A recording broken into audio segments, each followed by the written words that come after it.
வணக்கம் நேர்களே, இது ஷர்மிளா டாக்கீஸ். நான் உங்கள் டாக்டர் ஷர்மிளா. இன்னைக்கு நம்மளோட சிறப்பு விருந்தினரா இணைஞ்சிருக்கிறாரு கல்வியாளர் திரு பிரின்ஸ் கஜேந்திர பாபு அவர்கள். வணக்கம் சார். வணக்கம். நேத்து பாத்தீங்கன்னா முதலமைச்சர் மு.க. ஸ்டாலின் ஒரு முக்கியமான பதிவை எக்ஸ் வலைதளத்துல போட்டிருந்தாரு. அதாவது ஒருங்கிணைந்த பள்ளி கல்வி திட்டத்தின் கீழ் நியாயமாக தமிழ்நாட்டுக்கு வர வேண்டிய 2152 கோடிய குஜராத், உத்தரப்பிரதேஷ் போன்ற பாஜக ஆளக்கூடிய மாநிலங்களுக்கு பகிர்ந்து கொடுத்துருச்சு ஒன்றிய அரசு அப்படிங்கிற ஒரு விஷயத்தை பதிவு பண்ணிட்டு 2 முக்கியமான விஷயங்கள் சொல்லியிருக்கிறாரு. இங்க இவங்களுடைய அரசியல் காழ்ப்புணர்ச்சிக்காக இவங்க குழந்தைகளை, பள்ளி மாணவர்களுடைய கல்வியில இவங்க கைய வைக்கிறாங்க, மாணவர்களை பழி வாங்குறாங்க அப்படிங்கிற ஒரு விஷயத்த சொல்றாரு. வற்புறுத்துறாங்க, மிரட்டுறாங்க. மும்மொழி கல்வி கொள்கையும் நியூ எஜுகேஷன் பாலிசியும் நீங்க அடாப்ட் பண்ணணும், MOU சைன் பண்ணாதான் ஃபண்ட் ரிலீஸ் பண்ணுவோம் அப்படின்னு த்ரெட்டன் பண்றாங்க அப்படிங்கிற முக்கியமான குற்றச்சாட்டுகளை வைத்திருக்காரு. இதற்கு பாஜக மாநில தலைவர் அண்ணாமலையும் எதிர்வினையாற்றிருக்கிறார். முதல்ல இந்த சமக்கிரக சிக்ஷா அபியான் அப்படின்னா என்ன? இதற்காக கொடுக்கப்படக்கூடிய இந்த ஃபண்ட்ல முழுமையாக ஒன்றிய அரசின் பங்கு தான் இருக்கா, இல்ல மாநில அரசு பங்கும் உண்டா? இது எதற்காக செலவிடப்படுகிறது? இந்தியாவுல பெரும்பகுதி பொது பள்ளிகள் அப்படின்னு சொன்னீங்கன்னா, எல்லோரும் படிக்கிற பள்ளிகள் சொன்னீங்கன்னா அது மாநில அரசு தான் நடத்துது. மத்திய அரசு, ஒன்றிய அரசை பொறுத்த வரைக்கும் அவங்க முதல்ல கல்வி உரிமை சட்டம் இயற்றப்படுவதற்கு முன்னாடி அனைவருக்கும் கல்வின்னு ஒரு திட்டத்தை கொண்டு வந்தாங்க. தான் சர்வ சிக்ஷா அபியான் அப்படின்னு சொல்றது. 8ஆம் கிளாஸ் வரைக்கும், அந்த 8ஆம் கிளாஸ் வரைக்கும் இருந்த அந்த திட்டத்தை விரிவுபடுத்தி ராஷ்டிரிய மத்திய சிக்ஷா அபியான் RMSன்னு கொண்டு வந்து அதுல 9, 10 கவர் பண்ணாங்க, 11, 12 எல்லாம் கவர் பண்ணாங்க. அந்த 9, 10 தாண்டி 11, 12 வரக்கூடிய அந்த காலகட்டத்துலதான் இவங்க என்ன பண்றாங்கன்னா சமக்கிர சிக்ஷா, அதாவது ஒருங்கிணைந்த பள்ளி அப்படின்னு கொண்டு வராங்க. அப்ப ஒருங்கிணைந்த பள்ளி அப்படின்னு சொன்னா தொடக்க கல்வியில இருந்து மேல்நிலை பள்ளி கல்வி வரைக்கும் எல்லா 12 வகுப்புக்கும் சேர்த்து ஒருங்கிணைந்த பள்ளி. அப்போ அந்த ஒருங்கிணைந்த பள்ளிக்கு தேவைப்படக்கூடிய நிதிய இந்த திட்டத்தின் கீழே, இது ஒன்றிய அரசின் திட்டம் அப்படின்னு சொல்றதுனால இந்த திட்டத்தின் கீழே, அந்த திட்டத்துல பல்வேறு பேராமீட்டர்ஸ் அவங்க வச்சிருப்பாங்க. கம்ப்யூட்டர் லேப் வைக்கணும்னா அதுக்கு எவ்வளவு நிதி கொடுக்கணும், அல்லது ஓவிய ஆசிரியரை நியமிக்கணும்னா அதுக்கு எவ்வளவு நிதி கொடுக்கணும் அப்படின்னு பல விஷயங்கள். இதெல்லாம் நான் உதாரணத்துக்கு சொல்றேன். அந்த மாதிரி அவங்க இந்த திட்டத்துல ஒன்றிய அரசின் பங்களிப்புன்னு இருக்கும், மாநில அரசு பங்களிப்புன்னு இருக்கும். இப்போ வரி வசூல் பண்றாங்க அப்படின்னு சொன்னா அந்த வரி வசூல்ல மாநில அரசுக்குன்னு பங்கு வருது. மாநில அரசுக்கு நேரடியாக வர்ற பங்குல இருந்து மாநில அரசு தன் செலவினங்களை தீர்மானிக்கும். ஒன்றிய அரசுக்கு வரக்கூடிய பங்கு அதுவும் மாநிலத்திற்கு தான் வந்திருக்கு. அப்ப ஒன்றிய அரசு கிட்ட வந்த பிறகு அந்த பங்கு அவங்க என்ன செய்யறாங்க, பல்வேறு மாநிலங்களுக்கு பல்வேறு துறைக்கு பங்கிட்டு கொடுக்குறாங்க. அப்படி கல்வித்துறையில சமகர சிக்ஷாக்கு இவ்வளவு துட்டு கொடுக்கணும். அப்ப இந்த திட்டத்தின் கீழே இந்த செலவுகளை செய்வதற்கு மாநில அரசுக்கு இவ்வளவு பங்கு இருக்கு, ஒன்றிய அரசுக்கு இவ்வளவு பங்கு இருக்கு, நாங்க அந்த திட்டத்தை கொடுக்குறோம் அப்படின்னு சொல்றதுதான். இப்போ ஏற்கனவே இது 2018 இருந்தே திட்டம் இருக்கு. இது திடீர்னு வந்த திட்டம் கிடையாது. இப்போ அவங்க என்ன சொல்றாங்கன்னா, it should be aligned, Samagra Shiksha should be aligned with national education policy 2020. தேசிய கல்விக் கொள்கை 2020 இது ஒருங்கிணைந்து போகணும் அப்படின்னு சொல்லி சொல்றாங்க. தேசிய கல்விக் கொள்கை 2020 ஏற்றுக்கொள்ள முடியாது என்பதுதான் தமிழ்நாட்டினுடைய நிலைப்பாடு. அது இன்றைக்கு நேற்று அல்ல. 2016ஆம் ஆண்டு செல்வி ஜெயலலிதா அவர்கள் மருத்துவமனையில் இருந்த போது நடந்த அமைச்சரவை கூட்டத்துல வரைவு காலத்திலேயே இதை நிராகரித்த அந்த அமைச்சரவை தீர்மானம் நிறைவேற்றிருக்கு.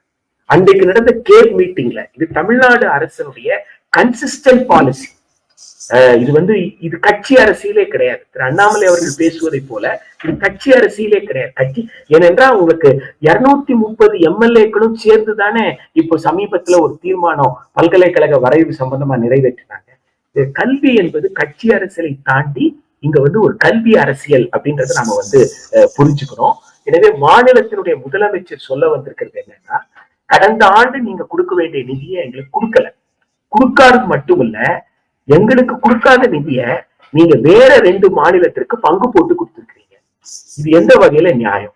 வரி தமிழ்நாட்டு மக்களை தான் கட்டி இருக்கிறாங்க, இந்தியாவில இருக்கிற எல்லாரும் கட்டி இருக்கிறாங்க. அப்ப அவர்களுக்கு பங்கிட்டு கொடுக்க வேண்டியதுல எங்களுக்கு வர வேண்டிய சட்டப்படியான நிதியை எங்களுக்கு கொடுக்காம வேறு சில மாநிலங்களுக்கு நீங்க பங்கு போட்டு கொடுத்துருக்கிறதுன்றது அது நியாயமற்றது. அப்போ இந்த நிதி வந்தா என்ன செய்திருப்போம்? நிதி வந்திருந்தா ஆசிரியருக்கு சம்பளம் கொடுத்திருக்க முடியும், பல ஊழியர்களுக்கு சம்பளம் கொடுத்திருக்க முடியும். அந்த ஒருங்கிணைந்த கல்வி திட்டத்தின் கீழ் குழந்தைகளுக்கு செய்ய வேண்டிய இப்ப நிதி வரலன்னா இதெல்லாம் யார் செய்யணும்? மாநில அரசு செய்யணும். இப்ப மாநில அரசு செய்யணும்னா மாநில அரசுக்கு கூடுதல் சுமை, கூடுதலாக வரி போடுற அதிகாரம் யாருக்கு கிடையாது? மாநில அரசுக்கு கிடையாது. அப்போ நிதி இல்ல, கூடுதலா வரி போட முடியாது. அப்போ யார் பாதிக்கப்படுவாங்க? குழந்தைகள் தானே பாதிக்கப்படும் நேரடியாக. இது குழந்தைகளை வஞ்சிக்கும் செயல் தானே. நரேந்திர மோடி அவர்கள் தலைமையில் இருக்கிற அரசு குழந்தைகளை வஞ்சிக்கிற ஒரு செயலை செய்துவிட்டு நான் சொல்றதை நீ கேளுன்னு சொல்றது எந்த வகையில நியாயமாக இருக்கும்? இது மக்களாட்சி மாண்புக்கு எதிரானது, கூட்டாட்சி தத்துவத்திற்கு எதிரானது என்பதைத்தான் முதலமைச்சர் சொல்லியிருக்கிறாரு. அதற்கு திரு அண்ணாமலை அவர்கள் எதிர்வினை ஆற்றியதாக நீங்க சொன்னீங்க.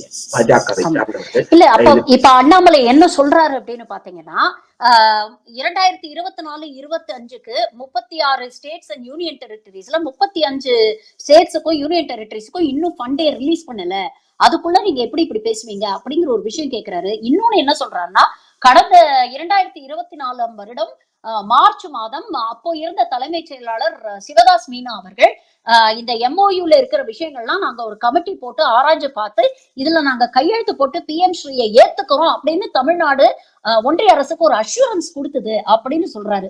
இப்போ அதை ஏத்துக்க மாட்டோம் அப்படின்னு சொல்லிட்டு ஜூலை மாதம், அதே வருடம் ஜூலை மாதம் தமிழ்நாடு அரசு திரும்ப ஒன்றிய அரசுக்கு இந்த எம்ஓயூல சில மாற்றங்களை நீங்க ஏற்படுத்துங்க, இருமொழி கல்வியை நாங்க கைவிட மாட்டோம், என்இபில சில விஷயங்களை நாங்க ஏத்துக்க மாட்டோம் அப்படின்னு சொன்னதுக்கு அப்புறம் நீங்க ஏத்துக்காத ஒரு விஷயத்துக்கு எப்படி நீங்க ஃபண்ட் எதிர்பார்க்கலாம் அப்படிங்கிற ஒரு கேள்வியை வைக்கிறாரு.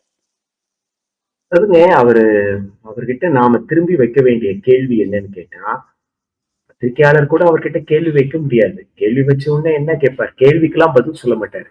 நீ எந்த ஊடகம், நீ யாரு, நீ என்ன கேட்கிற, இப்படி பேசிட்டு போறதுதான் அவருடைய பழக்கம். அதனால அவர் சொல்றத கேட்கணும். இது முசோலினியினுடைய ஆட்டிடியூட், ஹிட்லருடைய ஆட்டிடியூட். நான் சொல்றத கேளு, எனக்கு எதிராக எதுவும் நடக்கக்கூடாது, எனக்கு எதிராக எதுவும் பேசக்கூடாது, எனக்கு எதிராக பேசினால் நாட்டுக்கு எதிராக பேசினதாக நான் கருதப்படுது. ஒரு ஒரு குழந்தைக்கு அப்பா இருக்காரு, அம்மா இருக்கிறாங்க அப்படின்னா, அப்பா அம்மா தப்பு பண்றாங்க அப்படின்னா, குழந்தை அப்பா அம்மாவை நீங்க செய்யற தப்புன்னு சொல்லுதுன்னா, அப்பா செய்யற தப்புன்னு குழந்தை சொல்வது எப்படி அப்பாவை எதிர்ப்பதாக நீங்க எடுப்பீங்க? அப்ப அப்பா என்ன செய்யணும்னா, தப்பு செய்யலைன்னு சொல்லணும். நாடு என்பது வேறு, நாட்டை ஆள்வதற்காக நான் தேர்ந்தெடுத்த அரசு என்பது வேறு. நான் தேர்ந்தெடுத்த அரசு தவறு செய்கிறது என்றால் அந்த தவறை சுட்டிக்காட்டுவதற்கு இறையாண்மை கொண்ட இந்தியர்களுக்கு உரிமை இருக்கிறது. ஏன்னா இந்த அரசு என்னுடைய அரசு, நான் தேர்ந்தெடுத்த அரசு, எங்க அப்பா மாதிரி, எங்க அம்மா மாதிரி. அந்த வகையில இவர்கள் அணுகல.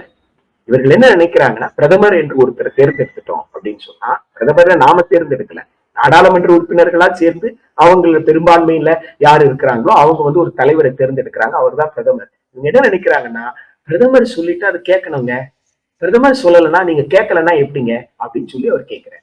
நீங்க சொன்னதுல ரெண்டு தான் கூர்மையான விஷயங்கள். ஒன்று, அன்றைக்கு இருந்த தலைமைச் செயலர் என்ன சொன்னாரு?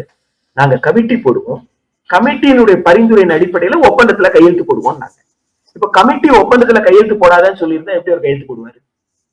அவர் கடிதத்துல நேரடியாக நான் இந்த தேதியில கையெழுத்து போட்டுறேன்னு சொல்லலையே. கமிட்டி ஒரு முடிவு எடுக்கும்னு தெரிஞ்சா அந்த கமிட்டி கையெழுத்து போடும் தான் எப்படி முடிவு எடுக்கும்? அப்படிதான் முடிவெடுக்க போது கமிட்டியே தேவையில்லையே. எனவே தமிழ்நாட்டினுடைய தலைமைச் செயலாளர் யாராக இருந்தாலும் தலைமைச் செயலாளர் தான். அந்த தலைமைச் செயலாளர் கடிதத்துல ரொம்ப தெளிவா சொல்லியிருக்கிறாங்க, ஒரு கமிட்டி போட்டிருப்போம், அந்த கமிட்டி என்ன முடிவு சொல்லுதோ அந்த முடிவின் அடிப்படையில் செயல்படுவோம்னு சொல்லியிருக்காங்க. எனவே அந்த கமிட்டி ஒத்துக்கல. இது ஒரு விஷயம் கூர்மையா நம்ம சொல்ல வேண்டியது. ரெண்டாவது விஷயம், அரசமைப்பு சட்டத்திற்கு எதிராக மாநில அரசை செயல்பட சொன்னால் மாநில அரசு எப்படி செயல்படும்? நீங்க கான்ஸ்டிடியூஷனுக்கு எதிராக செயல்பட சொல்றீங்க. தமிழ்நாட்டில் ஏற்றுக்கொள்ளப்பட்ட கொள்கை என்ன? சமச்சீர் கல்வி தானே. சமச்சீர் கல்வி எதுக்காக? என்ன சமம் சீர் என்ற 2 சொல்லாடல் இருக்குல்ல, அது ஆர்டிகல் 14 கீழே வருது இல்ல, ரைட் டு ஈக்குவாலிட்டியில வருது. நீங்க பிஎம்ஸ்டி ஸ்கூல்னா என்ன சொல்றீங்க? Prime minister school for rising India. அது ஆகச்சிறந்த பள்ளி. மாவட்டத்திற்கு ஒரு பள்ளி தான் இருக்க போகுது, மற்ற அரசு பள்ளி இல்ல. அப்ப மற்ற அரசு பள்ளிக்கும் பிஎம்ஸ்டி பள்ளிக்கும் சமமா இருக்காது. அப்படின்னா உளவியல் ரீதியா குழந்தை பாதிக்கப்பட மாட்டானா? அது அரசமைப்பு சட்டத்தின் கூறு 14க்கு எதிரானது, அரசமைப்பு சட்டத்தின் கூறு 21க்கு எதிரானது. அதையும் கடந்து அரசமைப்பு சட்டத்தின் கூறு 41 என்ன தெரியுமா சொல்லுது? அரசின் பொருளாதாரம் மேம்பட மேம்பட அரசு கல்வியை உரிமையா கொடுக்கணும்னு சொல்லுது. அப்போ அரசு கல்வியை உரிமையா கொடுக்க வேண்டிய அரசு, நான் சந்தை கிட்ட கொடுத்துடுறேன், நீங்க வந்து உங்க வசதிக்கு தகுந்த மாதிரி பணம் இருந்தா ஒரு ஸ்கூல்ல படிங்க, பணம் இல்லைன்னா இன்னொரு ஸ்கூல்ல படிங்க. கவர்மெண்ட் ஸ்கூல் கூட அப்படித்தான் இருக்கும். சில ஸ்கூல் வந்து தேர்ந்தெடுத்து மாணவர்களை படிக்க வைப்போம். அந்த மாணவர்களுக்கு எல்லா வசதியும் கொடுத்துருவோம். எல்லாரும் படிக்கிற ஸ்கூலுக்கு அதே வசதியெல்லாம் நீங்க எதிர்பார்க்க கூடாது அப்படின்னு சொன்னா நீங்க எப்படி பார்க்கணும்னு கேட்டீங்கன்னா, திரு அமித்ஷா அவர்கள் என்ன நீங்க அம்பேத்கர் அம்பேத்கர் அம்பேத்கர் சொல்றீங்களே, அதுக்கு பதிலா கடவுள் அப்படின்னு சொன்னா கூட அப்படின்னு சொன்னார் இல்லைங்களா, அதை எதையும் பொருத்தி பாருங்க. அம்பேத்கர் அம்பேத்கர் அம்பேத்கர் சொல்லும் பொழுது என்ன ஆகுதுன்னு கேட்டா, அரசமைப்பு சட்டத்தை நான் அரணாக வச்சிருக்கிறேன். எனவே நான் அரசமைப்பு சட்டத்தை மேற்கோள் காட்டி காட்டுறேன். 21 இருக்குங்க, 14 இருக்குங்க அப்படின்னு. திரு அமித்ஷா அவர்கள் சொல்வதை போல நான் கடவுள் மேல பழிய போட்டா ரொம்ப சுலபம் இல்ல. அவன் விதி நல்லா இருந்தது, பிஎம்சி ஸ்கூல்ல படிக்கிறான்ப்பா. அவன் விதி சரியா இல்ல, அதனால சாதாரண ஸ்கூல்ல படிக்கிறான்ப்பா. எல்லாம் கடவுள் செய்கைப்பா அப்படின்னு நீங்க சொல்லிட்டு போலாம்ல. அப்ப அரசுக்கு இருக்கிற பொறுப்பை தட்டி கழிப்பதற்காகவும், அரசுக்கு பொறுப்பு இருக்கு என்பதை மக்கள் உணராமல் இருக்கிறதுக்காகத்தான் திரு அமித்ஷா அவர்கள் RSS எதை நினைத்ததோ அதை வந்து நாடாளுமன்றத்துல வெளிப்படுத்தினாரே தவிர, அவர் வந்து சும்மா எல்லாம் சொல்லிடல. அங்க அவர் என்ன பேசினாரோ அதையே வேறு வடிவத்துல தமிழ்நாட்டுல சில பேர் பேசிட்டு இருக்காங்க. அப்படி பேசுறவங்கள ஒருத்தர் தான் திரு அண்ணாமலை என்பதை நம்ம புரிஞ்சுக்கணுமே தவிர, இவர்கள் யாரும் தனித்தனியாலாம் இதையும் பேசல. இந்த திட்டத்தை ஏற்றுக்கொள்ளாத 5 மாநிலங்கள் அப்படின்னு பாத்தீங்கன்னா, பஞ்சாப், டெல்லி, வெஸ்ட் பெங்கால், தமிழ்நாடு, கேரளா. இதுல பஞ்சாப் அரசு ரொம்ப மல்லு கட்டி பார்த்தாங்க. அப்புறம் ஒரு கட்டத்துல வேற வழியே இல்லாம பஞ்சாப் அரசு அதை ஏற்றுக்கொண்டு அந்த நிதியை பெற்றுக்கொண்டது அப்படிங்கறத நம்ம பார்த்தோம். இப்ப டெல்லியில ஆட்சி அமைச்சிட்டாங்க, அதனால அங்கேயும் கொண்டு வந்துருவாங்க. இப்போ வெஸ்ட் பெங்கால், தமிழ்நாடு, கேரளாக்கு இது போன்ற ஒரு அழுத்தத்தை கொடுத்து இவங்களை வற்புறுத்தி இதை ஏற்றுக்க வைக்கணும் அப்படின்னு ஒன்றிய அரசு முயற்சி பண்ணுதா? இப்ப கல்வி அப்படிங்கிறது ஒத்திசைவு பட்டியல்ல வருது. அப்போ 2 அரசுக்கும், மத்திய அரசுக்கும் மாநில அரசுக்கும் முரண்பாடு இருக்கும் பொழுது யாருடைய டிசிஷன் வந்து அங்க மேலோங்கி இருக்கும்னு சொல்லுங்க. அரசமைப்பு சட்டத்தின் அடிப்படை நாதம் கூட்டாட்சி தத்துவம், ஜனநாயக குடியரசு என்பதுதான். இறையாண்மை யார்கிட்ட இருக்குன்னா மக்கள் கிட்ட இருக்கு. அடிப்படையில அரசமைப்பு சட்டத்தினுடைய பார்வை, விஷன், மிஷன் அண்ட் ப்ரொவிஷன், அதனுடைய பார்வையாகட்டும், அதனுடைய நோக்கமாகட்டும், அதனுடைய பல்வேறு கூறுகளாகட்டும் எதை சொல்லுதுன்னு கேட்டா, எல்லோரையும் சமமாக நடத்த சொல்லுது. தேசிய கல்விக் கொள்கை கல்வியை சந்தையிடம் கொடுத்துரும், கல்வியை இல்லாம செய்யும். தேசிய கல்விக் கொள்கை சமமற்ற வாய்ப்பை கொடுக்கும்னு சொன்னா அது அரசமைப்பு சட்டத்துக்கு எதிரானது. எனவே இன்றைக்கு இருக்கிற அரசமைப்பு சட்டத்தை காக்கத்தான் முயற்சி செய்வேன். அது ஒற்றை மாநிலத்தின்தான் அப்படின்னு சொன்னான். இன்னைக்கு 2 மாநிலம், கேரளா, தமிழ்நாடுன்னு சொன்னா, ஐயங்காளி நாராயண குருவனுடைய பூமி கேரளா, அயோத்திதாச பண்டிதர் தந்தை பெரியாருடைய பூமி இந்தியா. இந்தியா முழுக்க சமூக நீதிக்காக போராடிய ஜோதிராவ் பூலேவிலிருந்து பாபா சாஹேப் அம்பேத்கர்ல இருந்து இவங்களுடைய கனவுகள் தான் வந்து உங்களுக்கு செக்கிழுத்த செம்மல் வ.உ.சி. சிந்தனை ரத்தம் அதுல இருக்கு. பகத்சிங்கோட உயிர் இருக்கு. இந்த தியாகத்துக்கெல்லாம் நாம பதில் சொல்ல வேண்டாமா? இந்த தியாகத்திற்கு பதில் சொல்லணுமா, அல்லது திரு மோடி மிரட்டாருன்னு மிரண்டு போறதா? மோடி மிரட்டினாருன்னா மிரட்டல்லாம் இங்க நடக்காதுப்பா, இது ஐயங்காளி பூமிப்பா, இது வந்து அயோத்திதாசர் பூமிப்பா என்று அவருக்கு பதில் சொல்லணும். மக்களிடம் போய் பேசணும். மக்களிடம் நீங்கள் செலுத்தக்கூடிய வரியில மாநில அரசுக்கு நேரடியாக வர்ற வரி இவ்வளவு, ஒன்றிய அரசுக்கு போற வரி இவ்வளவு, ஒன்றிய அரசு பங்கிட்டு கொடுக்காம எங்களை வந்து வஞ்சிக்குது, எனவே எங்க கிட்ட நிதி இல்லை, எங்களால செயல்பட முடியல, அதனால நீங்க எங்களுக்கு நிதி கொடுங்கன்னு கேட்கணும். நீங்க வரி போடுற உரிமை தான் இல்ல, மாநில அரசுக்கு வரி போடுற உரிமை இல்லை. கர்ம வீரர் காமராஜர் கையேந்தலையா? அதுபோல் கையேந்த வேண்டியதுதான். நீங்க இதை ஏற்றுக்கொள்ள முடியாதுங்க. ஒரு சமமற்ற விஷயத்த, ஒரு அரசமைப்பு சட்டத்துக்கு எதிரான, நாங்க வந்து நூற்றாண்டு செயல்பாட்டின் மூலமாக நீதி கட்சி பாரம்பரியத்துல ஒரு சமூக நீதியின் அடிப்படையில நாங்க வந்து ஒரு கல்வி கட்டமைப்பை உருவாக்கி வச்சிருக்கோம்னா, அந்த கல்வி கட்டமைப்பை சிதைப்பதற்கு நாங்கள் ஒருபோதும் அனுமதிக்க மாட்டோம், எந்த நிர்பந்தம் வந்தாலும் அனுமதிக்க மாட்டோம் என்று துணிந்து நிற்பதை தவிர வேறு வழி இல்லை. ஒரு ஒட்டுமொத்த இந்தியாவுடைய கொந்தளிப்பு ஒன்றிய அரசை தன் போக்கை மாற்றிக்கொள்ள உதவும். அது மாற்றிக்கொள்ளவில்லை என்றாலும், தனித்துவமாக ஒரு சில மாநிலங்கள் தான் என்றாலும், அந்த ஒரு சில மாநிலங்கள் துணிந்து நிற்க வேண்டியதுதான் ஒரே வழி. ஓகே. அண்ணாமலை தன்னுடைய அறிக்கையில இன்னொரு விஷயத்த சுட்டி காட்டுறாரு. அதாவது ஒரு 2022ல வந்த ஏசர் சர்வே வந்து அவர் குறிப்பிட்டு சொல்றாரு. தமிழ்நாட்டுல இருக்கக்கூடிய பிரைமரி ஸ்கூல்ஸ்ல எல்லாம் லிட்டரரி ஸ்கில்ஸ், நியூமரசி எல்லாம் ரொம்ப மோசமா இருக்குன்னு. அது கோவிடை ஒட்டி செய்யப்பட்ட ஒரு ஆய்வு. அதுக்கப்புறம் பாத்தீங்கன்னா 4 வருஷம் திமுகவுடைய ஆட்சி இருந்திருக்கு.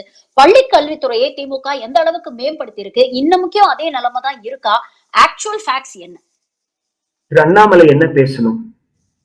ஐயா 75 வருஷம் ஆயிருச்சு குடியரசு ஆகி. எல்லோருக்கும் கல்வி கொடுக்கிற பொறுப்பு அரசுது.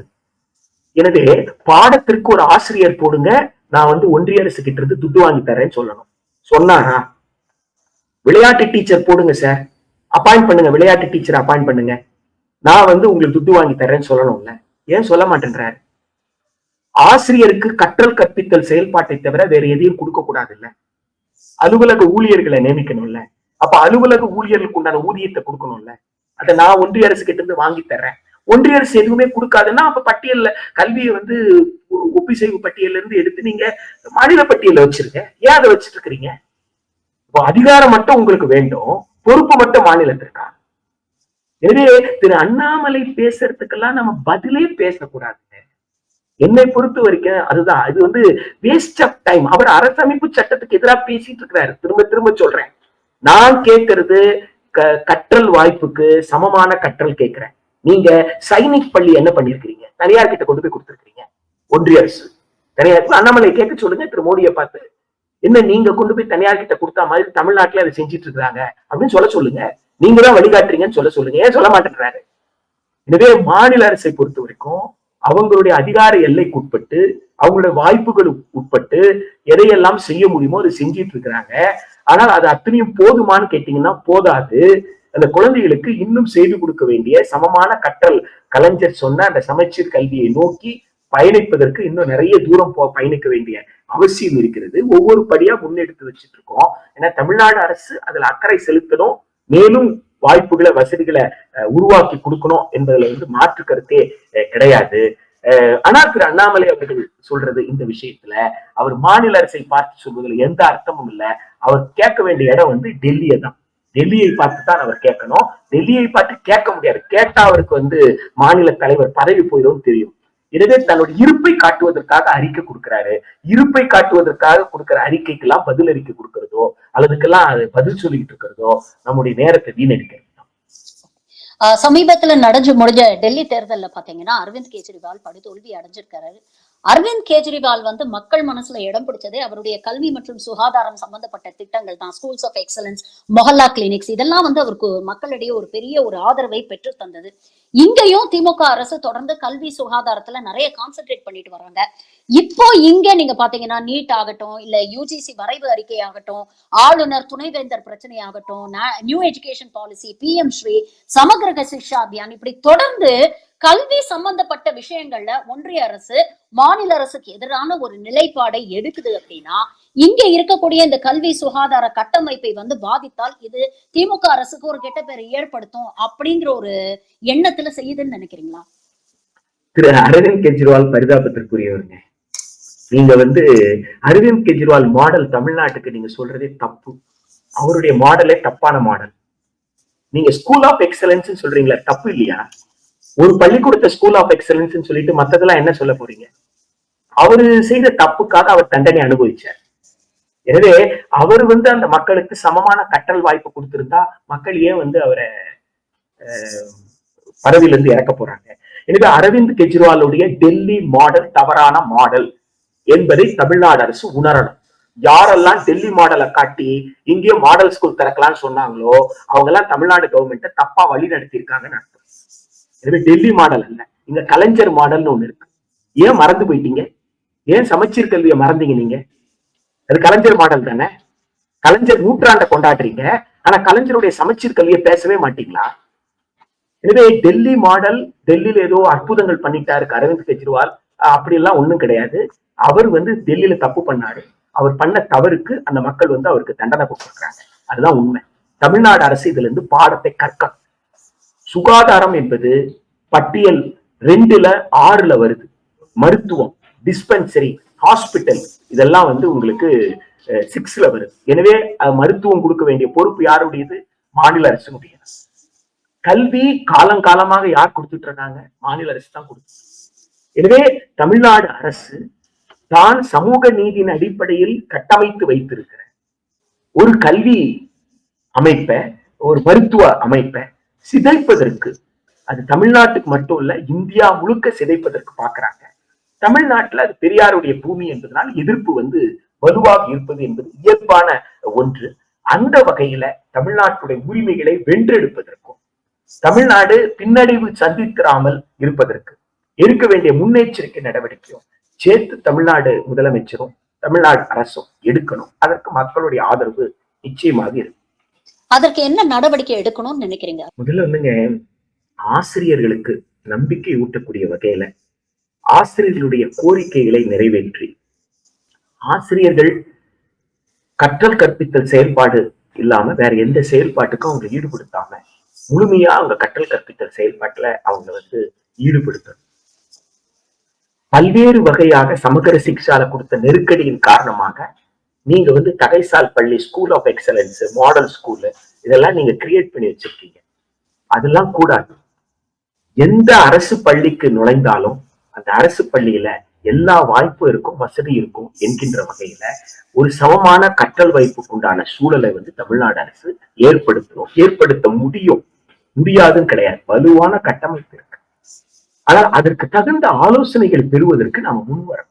அரசு அதற்கு தகுந்த ஆலோசனைகளை பெறுவது, அதற்கு தகுந்த உரையாடலை நிகழ்த்துவது, அது சாத்தியமா சாத்தியம் இல்லையான்றத அது சாத்தியம்னு சொல்றவங்ககிட்டே விவாதிக்கணும். இல்ல இது சாத்தியம்தான் அப்படின்னு சொல்றாங்கன்னா சாத்தியம்தான் சொல்றவங்க என்னங்க இது எப்படி சாத்தியம் சொல்லுங்க அப்படின்னு கூப்பிட்டு கேட்கணும்ல.